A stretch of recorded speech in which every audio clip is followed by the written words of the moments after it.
kenapa Sugi Nur tidak menyelesaikan sekolah dasarnya? Kata Sugi, dia sudah bertarung di jalanan mencari uang sebagai pemain debus. Pernyataan-pernyataan Sugi Nur yang suka nggak masuk akal. Tapi dia itu penuh percaya diri kalau dia pintar. Insya Allah. Terima kasih Mas Idris. Cukup ya, saya rasa. Jadi untuk permintaan saudara kita sama-sama sarjana hukum ya. Jadi yang namanya dakwaan batal demi hukum sesuai pasal 143 itu yang pertama kan bisa dilakukan pada saat eksepsi. Saat ini tidak pada saat eksepsi, nanti di putusan kami. Kalau saudara minta tidak perlu tuntutan sidang ini diakhiri, ya nggak bisa dihentikan di tengah jalan. Kita semua tahu itu ya. Okay. Mantap, 2 kali Sugi Nur digeprek JPU tanpa ampun hingga melambaikan tangan ke kamera. Ditulis oleh Ferry Padri dari seaworld.com. Sugi Nur ini memang double jaran lah ya. Pantesan si Sugi Nur ini waktu ditanya Bu Jaksa kemarin di sidang kasus yang awalnya soal tuduhan ijazah palsu Pak Jokowi ya, si Sugi ini nggak bisa jawab. Lah ternyata cuma sampai kelas 5 SD. Ternyata SD saja dia nggak lulus. Lah ini kan parah sekali, bener gak? Lantas apakah yang seperti itu pantas dianggap sebagai ustadz? Apakah yang seperti itu pantas dianggap sebagai ulama? Kalau diperhatikan tidak ada orang yang benar-benar bisa bebas melakukan kejahatan di negeri ini. Walaupun dia berpangkat, duitnya banyak, berstatus sebagai ulama, punya jabatan dan dikenal licin, pada akhirnya masuk penjara juga. Sebagai contoh, apa yang kurang dari Sambo? Dia jenderal polisi, pernah menjabat sebagai Kadif Propam Polri, pernah menjabat sebagai Kepala Pasukan Elit Polri Satgasus Merah Putih yang bertugas menangani kasus-kasus besar seperti penyelundupan obat terlarang, jaringan internasional, dan lain-lain. Ketika dia melanggar hukum, masuk penjara juga. Sekarang malah dihukum mati oleh majelis hakim. Begitupun dengan Rizik. Disebut Habib dan punya banyak pengikut. Karena dianggap begitu berpengaruhnya si Rizik kala itu, sampai-sampai dia diandalkan oleh Prabowo untuk mendulang suara pada Pilpres 2019 silam. Tapi ketika dia terbukti melanggar hukum, menyebarkan berita bohong dan melanggar protokol kesehatan, masuk penjara juga. Dan tidak hanya sekali, tapi sudah 3 kali si Rizik ini dijebloskan ke penjara, yakni pada tahun 2003, 2008, dan 2020. Pada tahun 2017, ia juga nyaris dibui lantaran melakukan chat asusila bersama Firza Hussein, tapi keburu kabur ke Arab Saudi. Termasuk beberapa orang kerot seperti mantan Ketua DPR Setia Novanto, mantan Gubernur Papua Lukas NMB, serta putra mahkota Cendana, Tommy Soeharto. Semuanya masuk penjara lantaran melakukan perbuatan yang melanggar hukum. Apalagi kus palsu, Sugi Nur. Cepat banget orang menjarainya. Si Sugi ini sebenarnya sudah berbeda dengan orang lain sejak kecil. Di saat anak-anak waktunya banyak dihabiskan untuk bermain dan belajar, dia di umur 12 tahunan sudah sibuk bekerja sebagai pemain debus. Padahal jadi pemain debus itu bukan sembarangan pekerjaan loh, keras bro.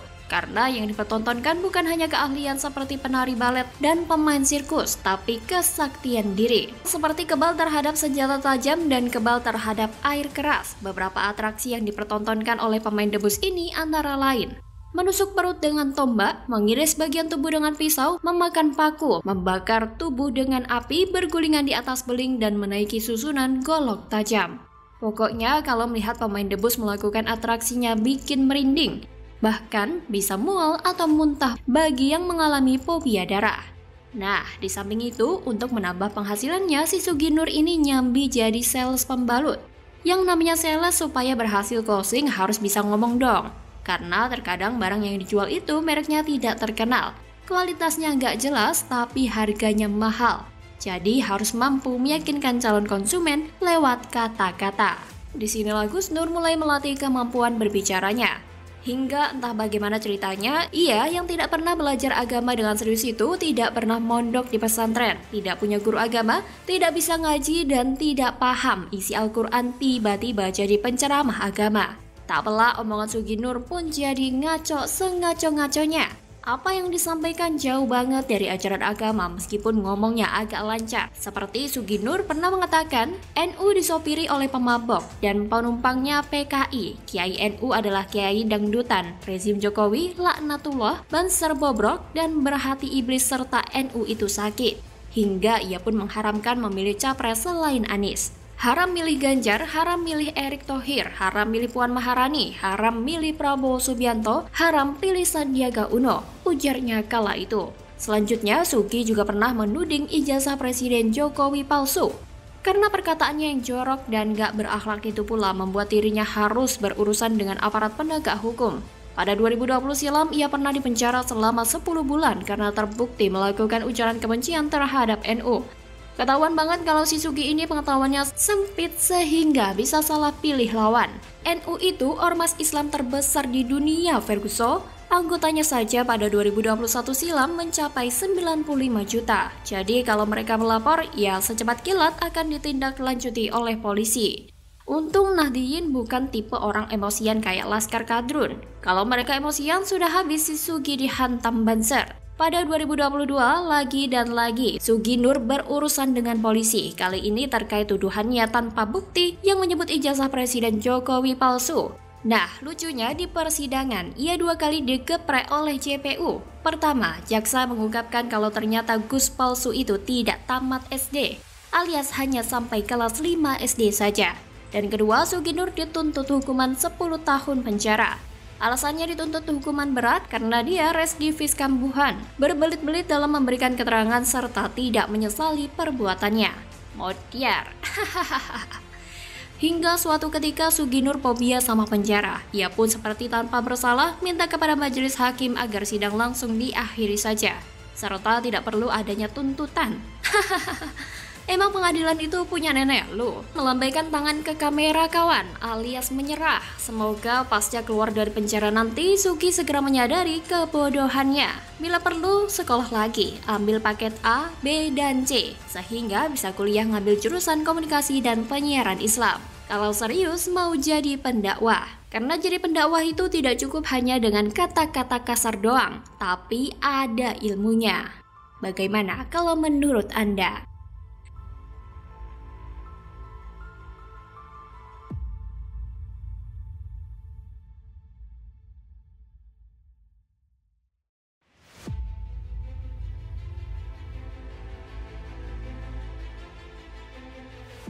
PA212 demo tolak kedatangan timnas Israel.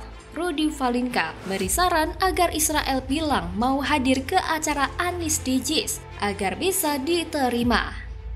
Ditulis oleh tim redaksi jurnal dikutip dari berbagai sumber. Terima berarti Pak Jokowi tidak layak lagi saudara menjadi kepala negara, betul tidak? Karena dia pelindung penjajah, betul tidak? Karena dia musuh Allah dan Rasulnya, betul tidak? Karena dia berkhianat kepada rakyat, saudara, betul tidak? Berkhianat kepada umat Islam, betul tidak? Oleh karena itu, dimundurkan atau tidak? Dimundurkan atau tidak? Indonesia terpilih dari sejumlah negara yang mencalonkan diri.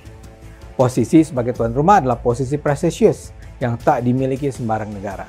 Karena itu akan sulit bagi Indonesia menolak keikutsertaan Israel sebagai peserta. Penolakan Israel akan merusak reputasi Indonesia di mata internasional dan mungkin sekali diberi sanksi oleh FIFA. Nah, kalau di kejuaraan dunia umur 20 saja tidak siap, ya kita jangan bidding yang lain gitu, daripada kita memalukan diri kita kepada seluruh dunia. 24 negara, 24 asosiasi sepak bola dunia, tidak saja Israel, ingat baik-baik, adalah tanggung jawab pemerintah karena pelaksananya adalah PSSI di negara Republik Indonesia, maka baik dari sisi keamanan, fasilitas, dan lain-lain, pemerintah menyediakan itu. Pegiat media sosial Rudy Valinka menyoroti masa aksi persaudaraan alumni PA212 bersama gabungan organisasi masyarakat atau Ormas Islam yang melakukan demo tolak kedatangan timnas Israel. Dia memberikan tips kepada timnas Israel agar kedatangannya diterima, yaitu dengan mengaku akan hadir di acara Anies Baswedan di Stadion JIS.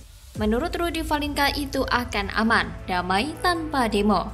Hal itu disampaikan Rudy Valinka dalam akun Twitter pribadinya pada Senin 20 Maret 2023. Sebelumnya, mantan Menteri Pemuda dan Olahraga atau Menpora sekaligus Wakil Ketua Umum PSSI, Zainuddin Amali, mengatakan pemerintah menjamin keamanan semua tim peserta Piala Dunia U20 2023 termasuk Israel selama beraktivitas di Indonesia. Zainuddin Amali menegaskan bahwa pemerintah Indonesia sudah berkoordinasi dengan kementerian dan lembaga terkait untuk mengantisipasi persoalan keamanan tersebut. Bukan cuma itu, hal-hal lain seperti terkait hubungan antar negara juga menjadi perhatian. Untuk keamanan, Menpora menyebut bahwa itu ditangani Kementerian Koordinator Bidang Politik Hukum dan Keamanan atau Kemenkopolhukam. Pemerintah memang serba salah, Piala Dunia U20 adalah ajang olahraga, tapi banyak yang menariknya hingga ke politik. Sehingga banyak yang protes dengan kehadiran timnas Israel. Pemerintah memang serba salah, Piala Dunia U20 adalah ajang olahraga, tapi banyak yang menariknya hingga ke politik, sehingga banyak yang protes dengan kehadiran timnas Israel. Negara ini dijadikan komoditas politik untuk menyerang pemerintah, salah satunya yaitu PA212. Memang jika diperhatikan, kalau ada satu kegagalan besar pemerintah sampai saat ini adalah gagal memberantas kelompok pengacau yang kerjanya memang bikin kacau. Sampai detik ini, pemerintah masih loyo, entah takut atau main aman. PA212 ini sudah mirip kelompok yang merasa lebih tinggi dari pemerintah. Apa maksudnya? Mengepung bandara? Ini keterlaluan. Soal Israel ini saya no comment deh. Tapi kalau Indonesia mau jadi tuan rumah ajang event dunia, tetap ada kemungkinan Israel ikut serta. Entah itu Piala Dunia U20, Piala Dunia, atau bahkan Olimpiade. Peluang Israel hadir itu pasti ada. Polemik akan muncul kalau sampai Israel datang, bahkan gejolak. Kalau tidak sanggup menangani gejolak, apalagi menyikat kelompok macam PA212, lebih baik jangan jadi tuan rumah event apapun. Tapi kalau saya lihat, ini hanyalah peluang emas kelompok sebelah untuk bikin gaduh atas nama dukungan terhadap Palestina. Ada yang bermain di atas ombak. Kalau cuma protes masih oke. Tapi kalau mau demo dan kepung bandara, bisa jadi udah dapat job atau orderan nasi bungkus. Dunia tanpa mereka rasanya jauh lebih adem dan tentram. Mereka aja yang merasa sok penting untuk dunia ini. Padahal dunia tidak butuh mereka. Bahkan rakyat Indonesia sakit perut bertahun-tahun melihat tingkah dan kelakuan mereka. Lucunya lagi, kenapa mereka lakukan demo pada hari ini? Hahaha. Kemungkinan besar karena sudah mau puasa. Kalau mereka demo di bulan puasa, maka banyak ruginya. Yang paling utama adalah kepanasan, lapar dan haus tapi tidak bisa makan dan minum. Rugi bro.